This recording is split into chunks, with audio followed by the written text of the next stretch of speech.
Hey, what's up everybody? This video is a way back when album review, which is where I take a specific album that is at least 10 years or older and see if it still holds up. The album of choice this time around was Marvin Gaye's What's Going On. It was his 11th studio album that came out in the spring of 1971. The 9-track album is Marvin's first credited role as a producer, being told from the point of view of a Vietnam War veteran that returns to a country seeing nothing but injustice, suffering, and hatred. The first track off this album sets the tone for this very social conscious album.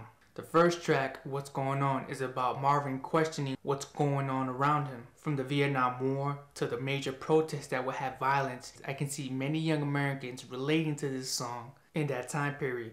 Staying with that social conscious theme, What's Happening Brother is a story told from the point of view of a soldier returning from Vietnam and adjusting to a whole new culture. The album major theme is struggle. Marvin just doesn't speak on what's going on around him, but with himself. Flying high in the friendly sky, if you couldn't tell by the title, you will by the first verse that this is a drug-related song. Marvin had a battle with heroin addiction. He did abuse other drugs, but in this song it's specifically heroin, and it depicts how he needs that fix, leading to saving the children, which is not really a song but more of a monologue describing his sadness towards the future of the children. In a sense, he was right, because not much changed in the 80s.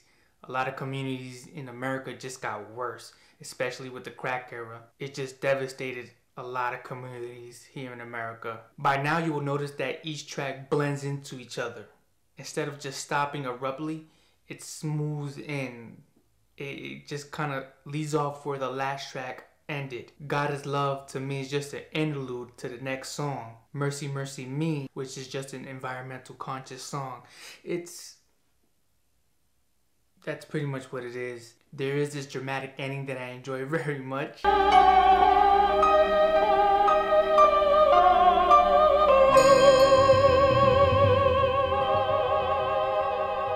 It's kind of overdone, but it really ends it well. You kind of feel the suffering of Mother Earth.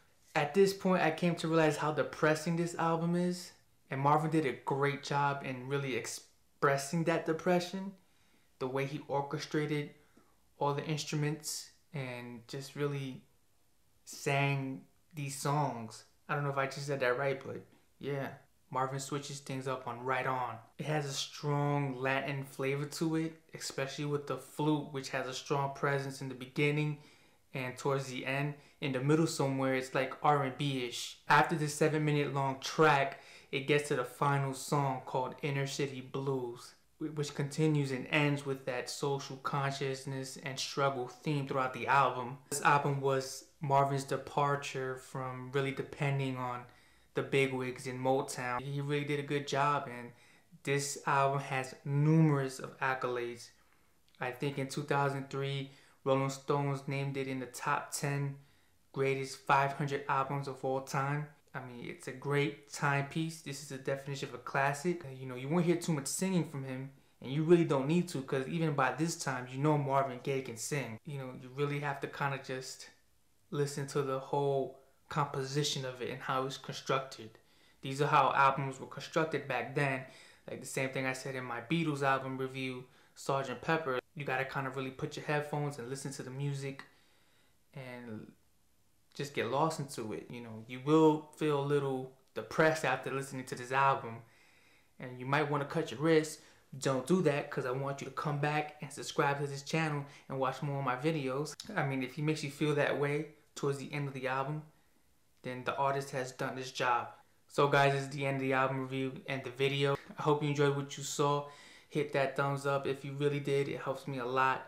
Keeps me motivated. Leave a comment down below. Let me know what you think of this album. If this is his greatest piece of work. If not, let me know. I might do a review on it later on. I appreciate it. Subscribe for more. I do daily vlogs as well and little skits here and there. You know, this is my Soul Fluid channel, and I like to switch it up and be versatile. I appreciate you guys. One love.